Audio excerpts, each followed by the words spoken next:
凌晨3点，我接到老公包养的小情人打来的电话：“你老公早就跟我睡了。”该说不说，他身体是真好啊，一晚上让我都受不了。听到电话那端耀武扬威的声音，本该大吵大闹的我，反而安静了下来。我张口对女孩说了一句话，电话那端的人就彻底崩溃了。亲情长相守，真情在人间。大家好，我是秋兰，欢迎观看《真情人间》。我和莫博文的认识还得从3年前，我还在上大3的时候说起。那时候他作为优秀学生代表上台演讲，而我只是为了赚几个学分而参加讲座的懒散学生。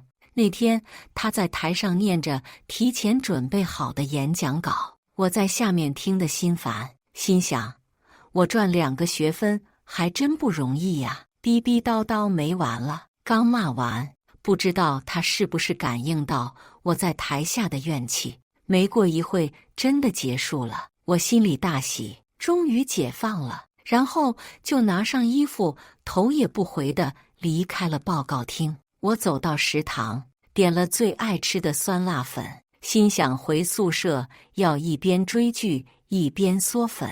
可是理想很丰满，现实很骨感。当我小心翼翼端着粉抄近道，想早点回宿舍时，一时间没注意道路中间的大石头，我连人带粉全翻在了地上。可是为什么莫博文也从这条路走啊？为什么他还在我前面呢？没错，我不仅自己摔了，还把前面的莫博文撞摔跤了，而且把他饭也撞洒了。一时间我愣住了，趴在地上了，呆呆地看着莫博文，直到坐在地上的莫博文尴尬地咳了一声，我才大梦初醒，脸色爆红，赶紧爬起来，然后把莫博文扶起来。对不起，对不起，对不起，都怪我不看路，你饭多少钱我转给你，真的太不好意思了。他没有说话，而是指了指我的腿。我低头一看，2个膝盖全部擦流血了。刚才没注意的时候还不觉得，现在看到了，怎么这么疼啊？早知道不穿短裤了。我心里暗暗痛苦。莫博文也看到了我脸上狰狞的表情，于是开口道：“我送你回宿舍吧。”哎呦喂，刚刚才骂过人家，现在不仅坏了别人的事，还要麻烦别人，我可没这么厚脸皮。我在心里骂自己，于是赶紧摆摆手，坚强道：“不用麻烦了，我自己能回去。”为了证明自己，脚立马向前迈了一大步。他上前扶住了我。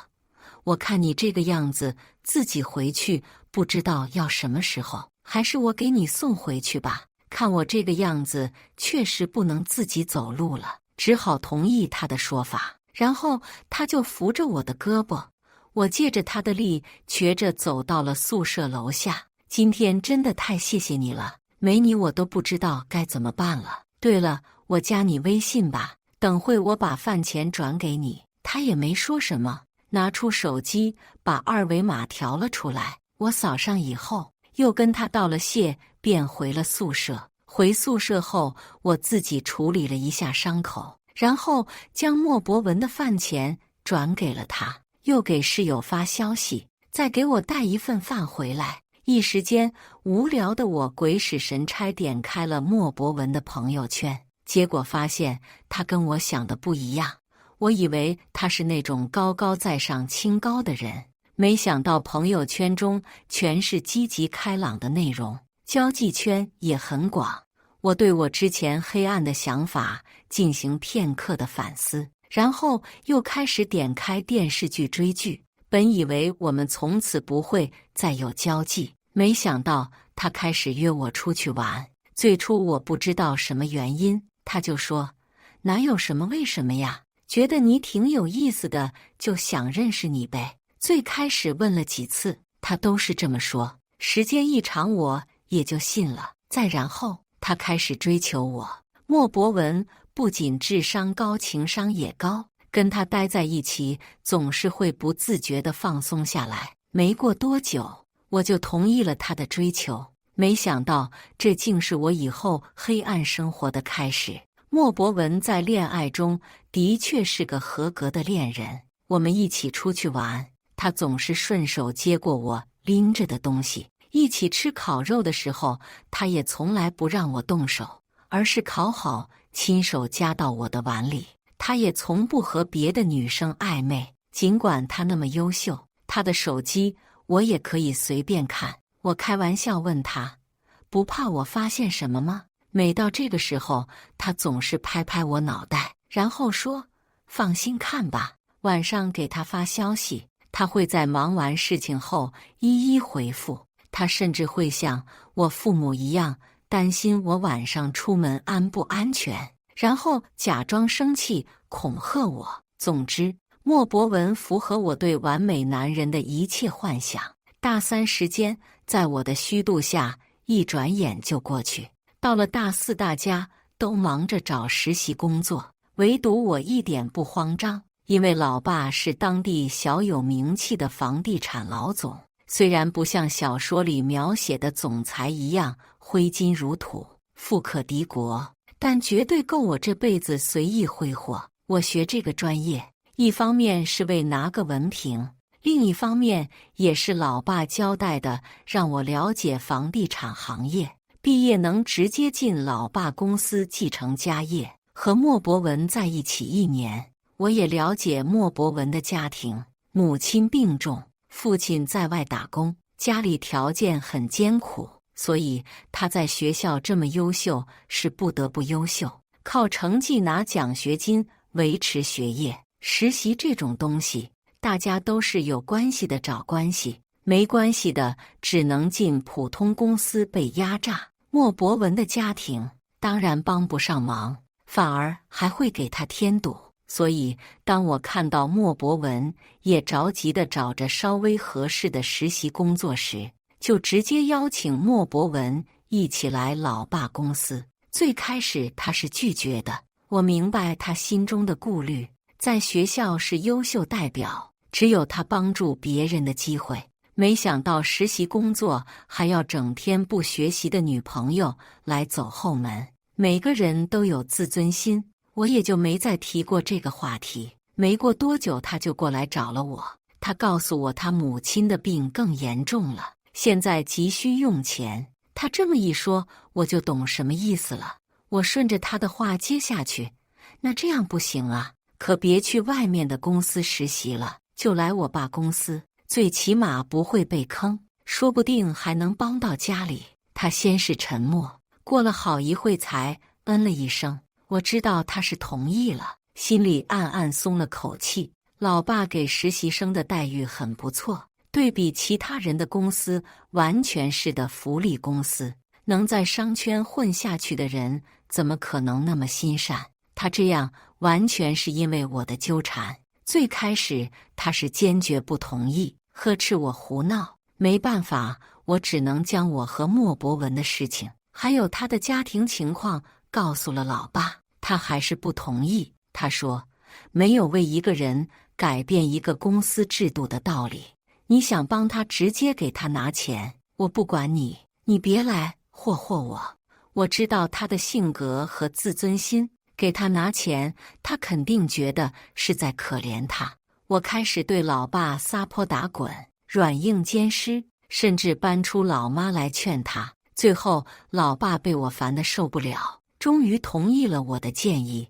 老爸老妈因此也知道了莫博文的存在，整个实习期间总是有意无意找他。我知道这件事后，就去找了老爸。老爸，你别老找他，他多不自在呀。我就想看他人怎么样，不然你再被骗走了，让我上哪哭啊？好不好？我都跟他对我真的很好。老爸瞥了我一眼，闺女呀，你还是太小了。我不知道老爸说的话什么意思，我只知道我爱他就够了。后来他向我求婚，我满心幸福地同意了他的告白。当时心想，我简直是世上最幸福的女人。我邀请他来我家吃饭，于是他正式以我男朋友的身份去我家。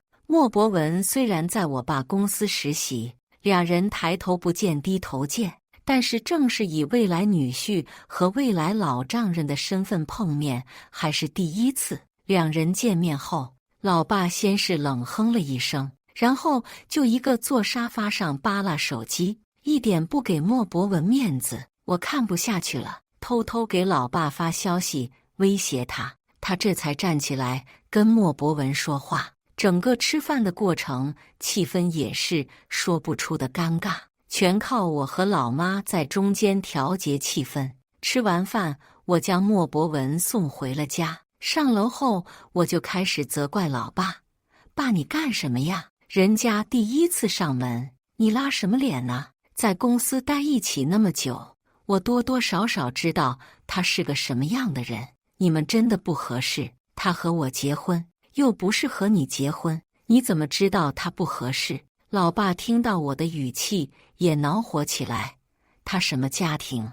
你什么家庭？工作不比读书，以后他被你压一头，他心里会变成什么样？我也是个男人，我明白。呵，荒谬，简直太荒谬了！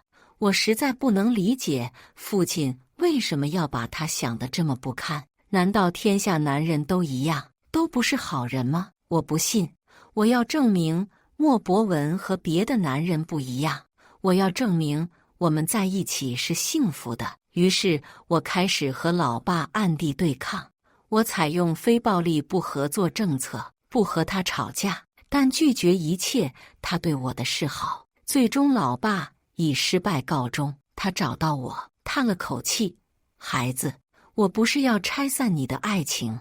我也是个活了几十年的老油条了，什么样的人我没见过呀？你们真的不合适。”老爸见我皱起眉头，赶紧转了画像：“爱看你那么犟，我估计说再多也没用。我同意你们了，反正你身后有老爸，他要敢对你不好，我让他吃不了兜着走。”我一听老爸同意了，激动的直接给了老爸一个熊抱。然后我们父女俩坐在一起哈哈大笑。再然后，我满怀期待地和莫博文结婚了，心里幻想着像长辈口中说的那样，婚姻幸福，家庭美满。婚礼上有祝福的，有看戏的，有嫉妒的，真好啊！看老周那姑娘笑的，找到喜欢的人也是不容易，谁说不是呢？就是两个人差得太多了。那男方要啥没啥，听说这婚礼都是女方拿钱办的呢。哎呦，真的呀？老周咋想的呀？把自己亲姑娘嫁个这样的人？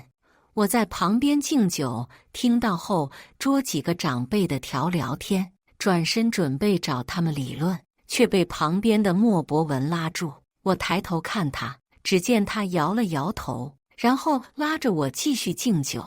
晚上宾客走了以后，一切回归了安静。回到房间，他拉着我的手问我：“老婆，以前实习的时候就是你在帮我，后来工作了我还留在你爸公司，你是不是也觉得我没用？”我知道他是自卑了。实习结束，他本该自己去找工作，但是母亲突然病危，需要住在 ICU， 靠着呼吸机保命。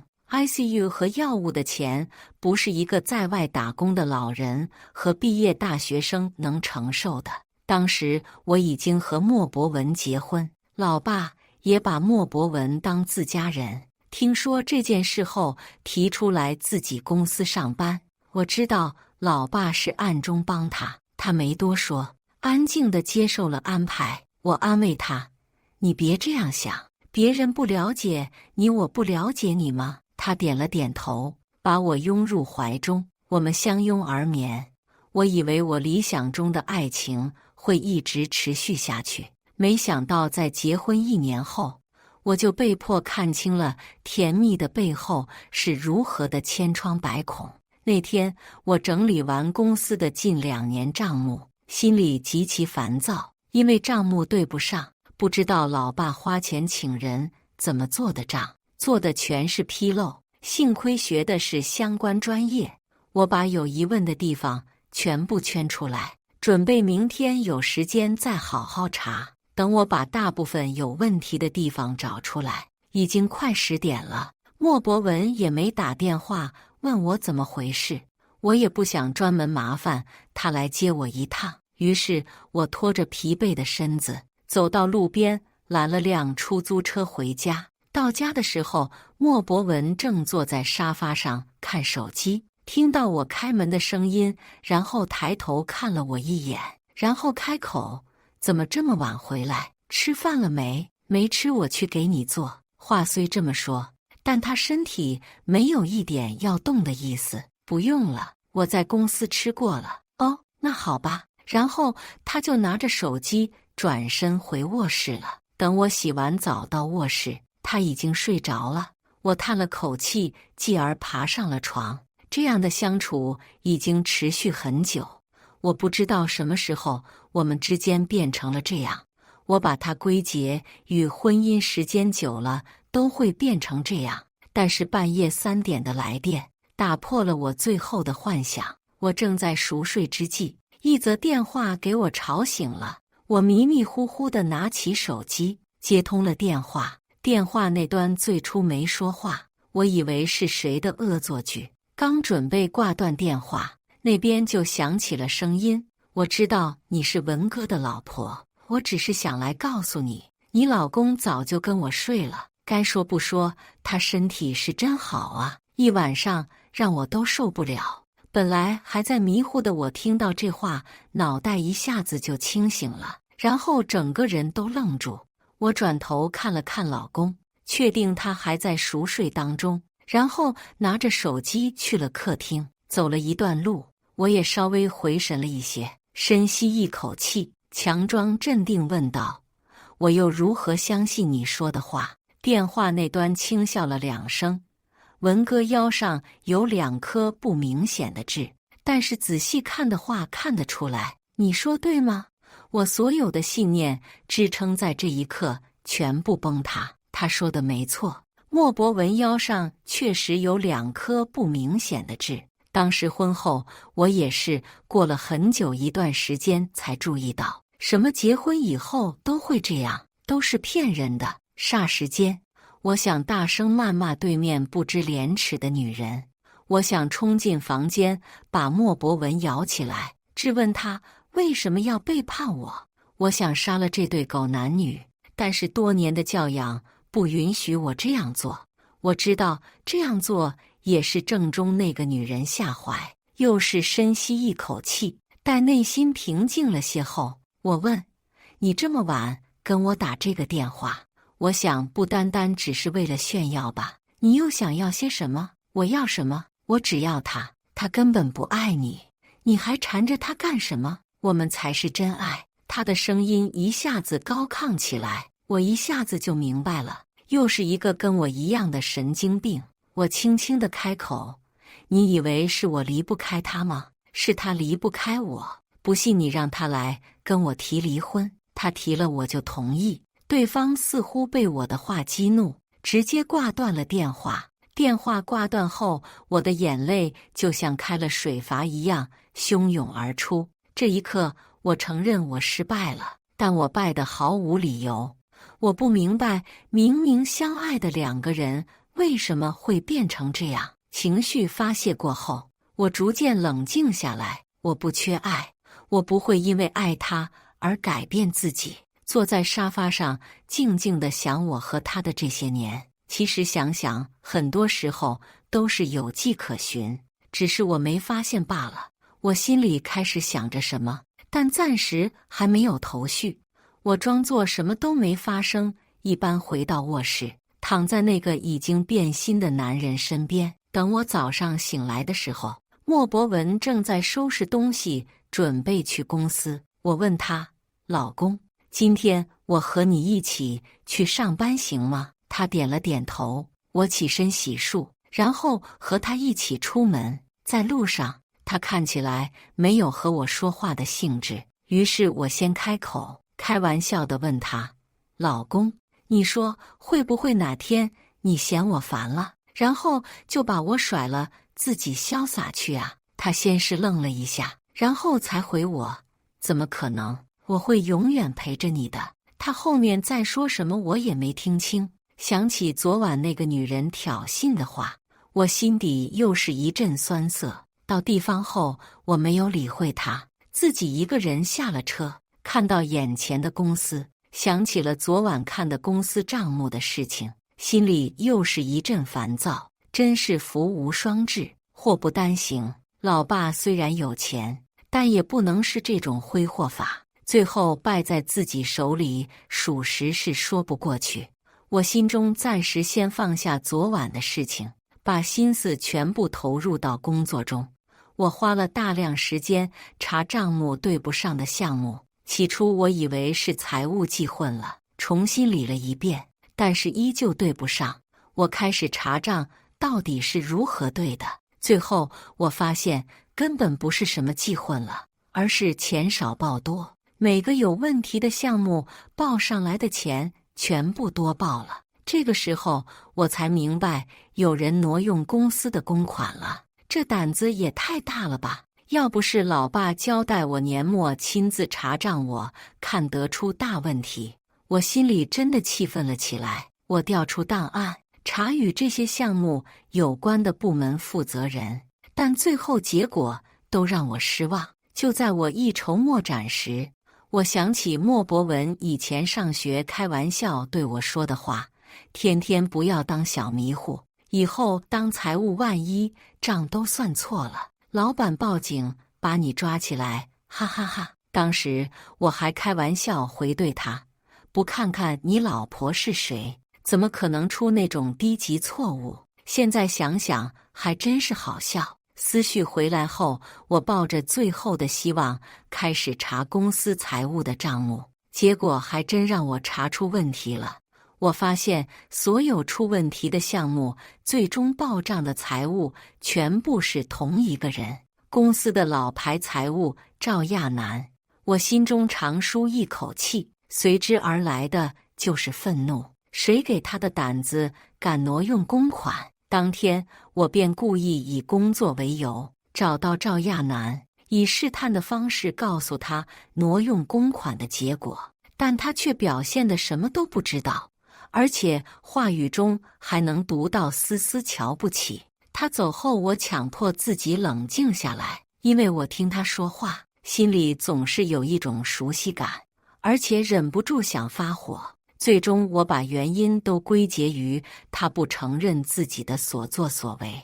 我让人去查缺失钱款的流动去向，但结果却让我非常疑惑，钱并没有进入赵亚楠的个人账户，反而进入了一个陌生账户。我无法查到这个陌生账户的个人信息，只能申请公证处查询。没过多长时间，公证处给我开具了一份银行存款查询函。我拿着查询函，亲自前往银行查银行账户以及账户剩余金额。我带着破案的激动心情去查结果，但是查出的结果仿佛让我全身血液冰冻，犹如掉入严寒的冰窟。因为查出的账户开户人是我的合法丈夫莫博文，3年婚姻一场梦，让我亲眼看清了美好背后到底令人作呕，一切都联系上了。怪不得当时我和赵亚楠谈话时，心中会觉得熟悉，原来那个晚上那个女人就是她，原来2个人早都在一起了，看来上天早已给了我暗示。莫博文，你真是好手段啊！你让2个女人为你鞍前马后，想用我的钱当着我的面潇洒，我让你们后悔一辈子。我失魂地走在路上，突然一阵头晕目眩，然后我便没了意识。等我再次清醒的时候，已经在医院病床上躺着了。妈妈看我醒了，忙上前问我：“乖乖，你怎么好好的突然晕了呀？还好路上有好心人把你送到医院了，还通知我和你爸爸了。你说你要出事了，可让我怎么办啊？”说着，妈妈就开始流眼泪，然后转过了身子，默默擦眼泪。我无措地安慰妈妈：“哎呀，妈妈别哭了，你看你姑娘现在不是挺好的吗？我可能就是有点低血糖。我看着妈妈这个样子，下定决心不将公司账目的事请告诉她，不然怕她恐怕要哭成泪人。这时医生进来，妈妈忙上前问情况。医生，我们家孩子是怎么回事啊？根据检查报告，病人应该是最近压力太大了，再加上肚子里还有个3个月的宝宝，营养供不上，才导致突然晕厥。问题不是很大，等会开点营养液带回去喝就行。孩子3个月了吗？我的手缓缓附在了肚子上，随之心里抽痛起来。孩子啊，你千不该万不该在这个时候出现，你让妈妈怎么办？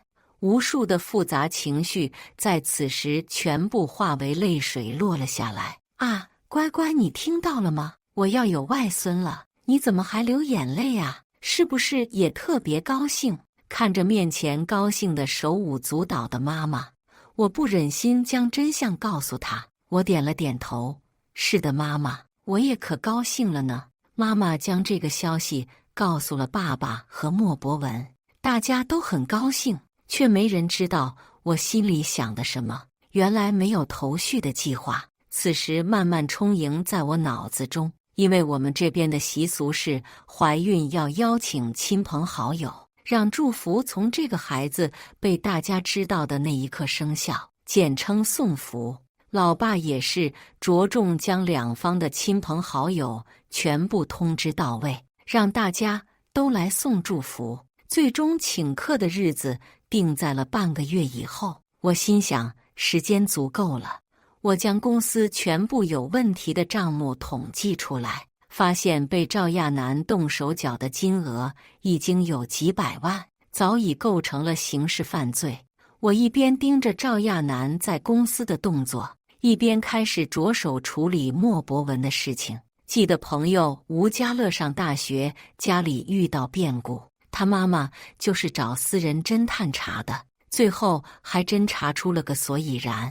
当时他还夸私人侦探简直是地下警察，于是我一个电话打了过去。大忙人，怎么有时间来问我安啊？我这不是想你了吗？不过除了想你之外，还真有点事要麻烦你。这是电话里不好说，我们约个时间见面细说。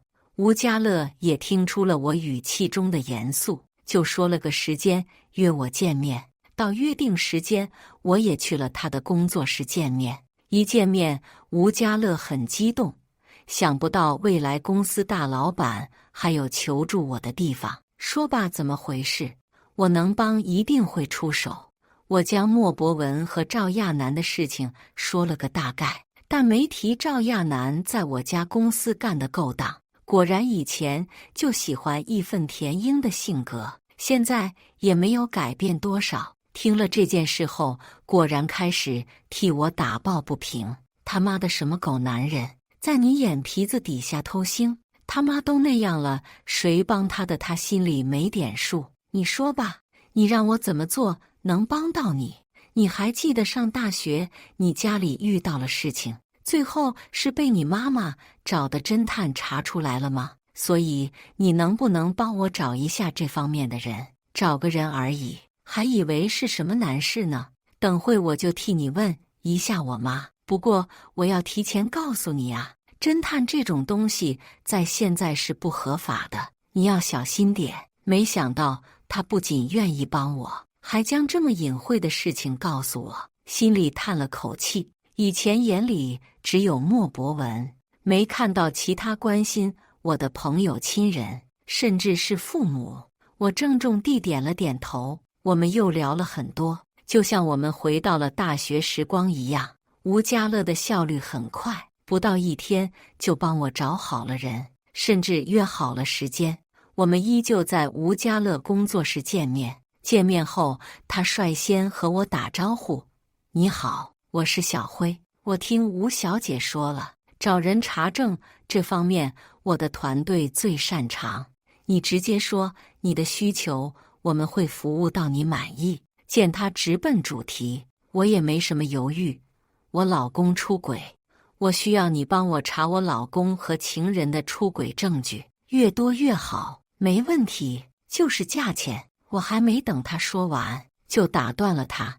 钱不是问题，是办好少不了的。事情交代完后，我心里的大石头好像放下了一般，我又恢复了以往乐不思蜀的状态，只是暗地里一直盯着赵亚楠在公司的动向。小辉的速度非常快，不知道用了什么手段，只用了不到1周的时间，拿到了所有我想要的资料。他将资料给我后，我一一看过，两人随行一起出去的各种照片、开房记录，甚至还有转移大额财产的记录。看到最后，最终眼泪还是没忍住流了下来。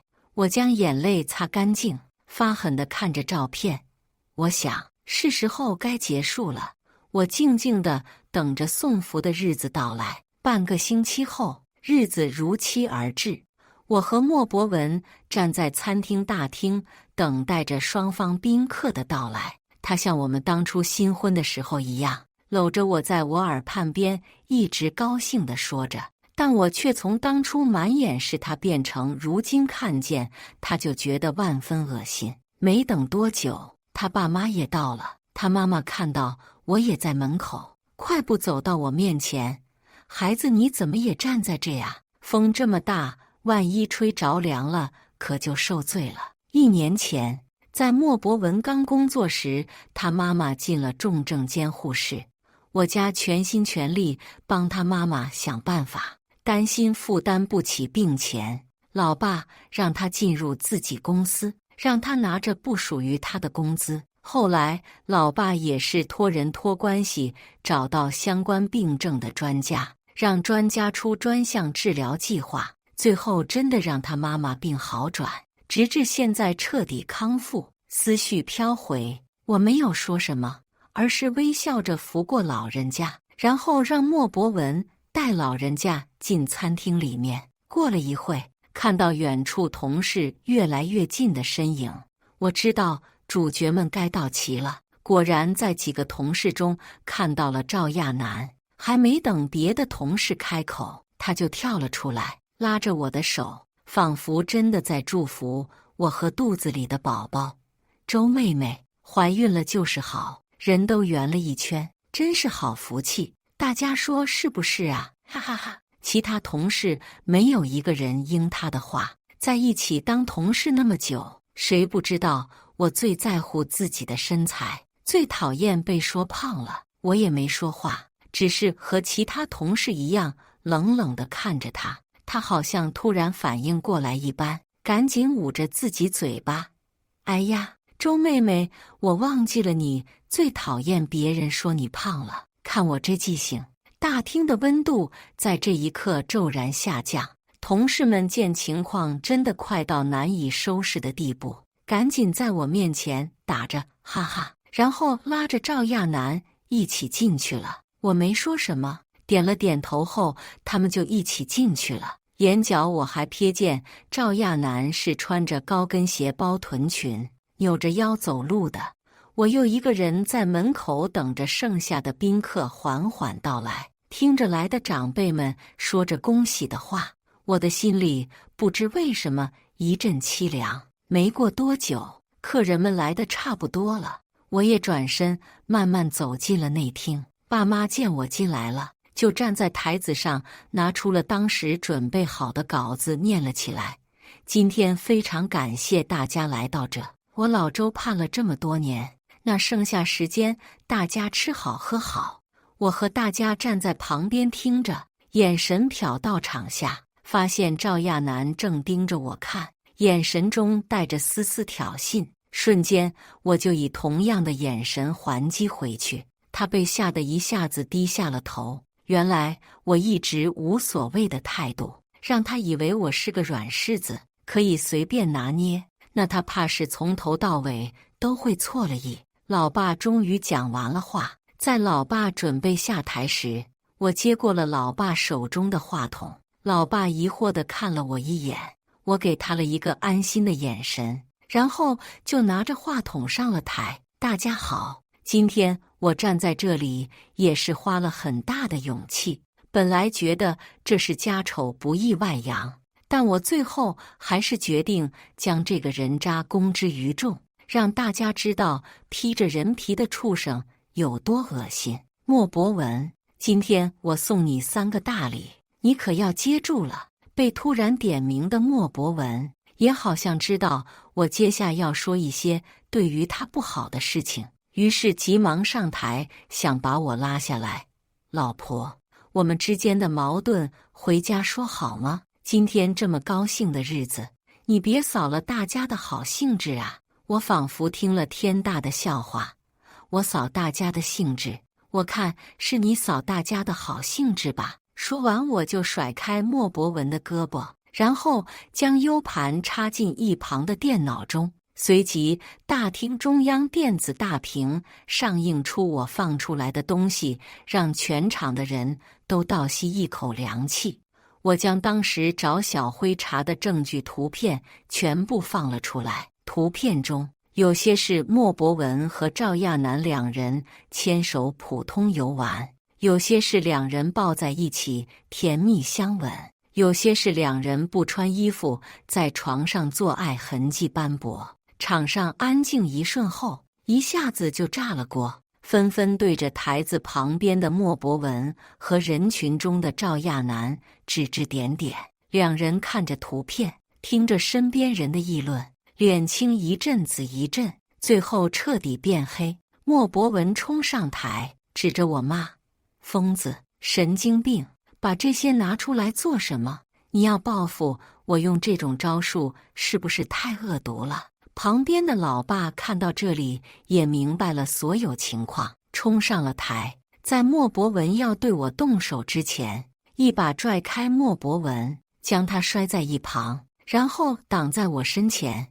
你对不起我女儿，还有脸在这叫？莫博文的父母看到这一幕，也焦急地快步走了过来，一边抹着眼泪，一边将他儿子扶起来。孩子啊，有话好好说，误会都是误会。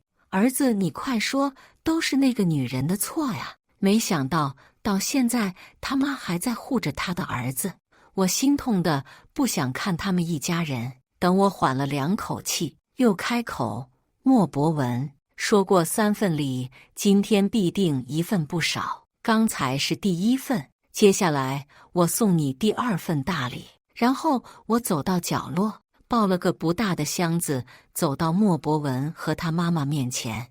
你自己看吧。他似乎猜到箱子里装的什么，开始疯癫地摇了摇头。看他这么磨蹭，我转头对他妈妈说：他不看，那您打开来看吧。他妈妈听到我的话，颤颤巍巍地打开了箱子。看到东西的瞬间，他突然放声大哭起来。旁边凑过来的亲戚看到东西，也都吓得怔在了原地，甚至连爸妈也没说话，因为箱子里是我那才3个月还未出世的孩子。他妈妈一下子瘫坐在了地上，一直抱着他未出世的孙儿。我问他：这第2份礼物你还喜欢吗？他就站在旁边，指着骂我疯子，心思恶毒。还在说话间，外面几个穿着警服的人走了进来。警察走向我们，先是向我们展示了证件，然后看到旁边站着的莫博文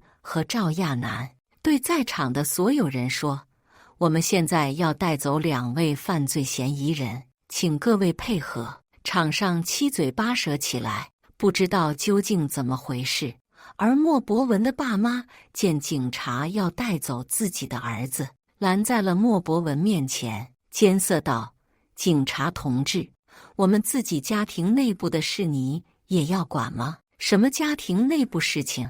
他们2个人挪用公司公款，金额高达几百万，经我们人员查证，已经构成犯罪事实。他母亲听到警察的说法才明白过来，站起来直接给了莫博文一巴掌，边落泪边说：怪不得意义要对你做这么绝，你活该啊，你真是活该。旁边莫博文连带赵亚楠脸色都是铁青样，却是什么话都没说，警察没有给他们母女继续抒情的时间，直接将两人押走了。警察一行人走了后，全场恢复了寂静，似乎在等我开口。我拿起话筒，走上台。今天的一场闹剧实在让大家见笑。1个月前，因为父亲的教导，让我意外发现财务赵亚楠挪用公司公款。经过我查证发现，赵亚楠和莫博文有钱财来往。这时我才知道莫博文已出轨多时。我知道我身后不是我一人，有公司，有我的亲人。我不能自私，我只能拼一把。幸好赢了，只是我对不起那个还未出世的孩子。但如今这样，我知道他不该出生。说着，我的眼泪止不住地流下来。父亲见我这样，上前抱了抱我。孩子，我说过，无论如何，老爸都会在你身后支持你。这件事过了很久，我才有莫博文两人的消息。听说一个判了5年，一个判了7年。得到消息后，我就前往监狱见了赵亚楠。他见到我，先是趾高气昂，然后又突然泄了气。怎么？我现在终于恶人有恶报，所以来看我笑话了。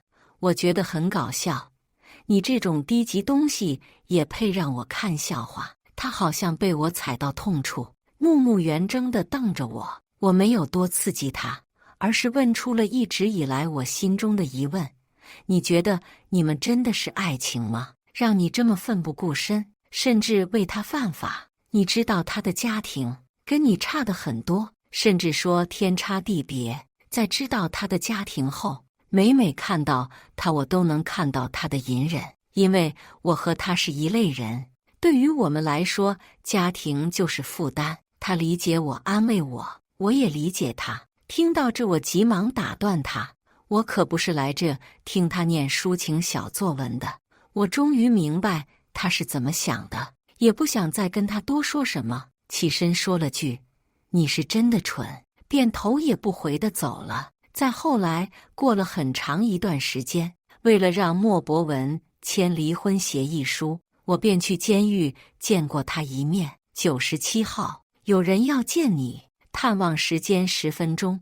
再见莫博文时，他看起来很憔悴，但尽管穿着狱服，全身还是很干净。他看到是我，就愣在了原地，迟迟没有走过来。怎么了？想不到会是我来看你。他尴尬地笑了笑，然后坐在玻璃窗的另一边。怎么会？怎么突然来了？是遇到什么事情了吗？我可不是想来老情人叙旧的。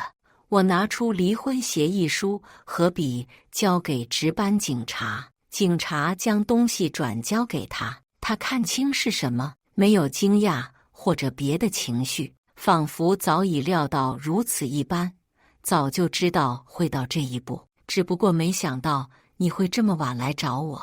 我冷了冷神情，还不是托您的福，2个人给公司搞得乱七八糟，还得让我来处理。听到我说的话，他的神情一下子暗了下来。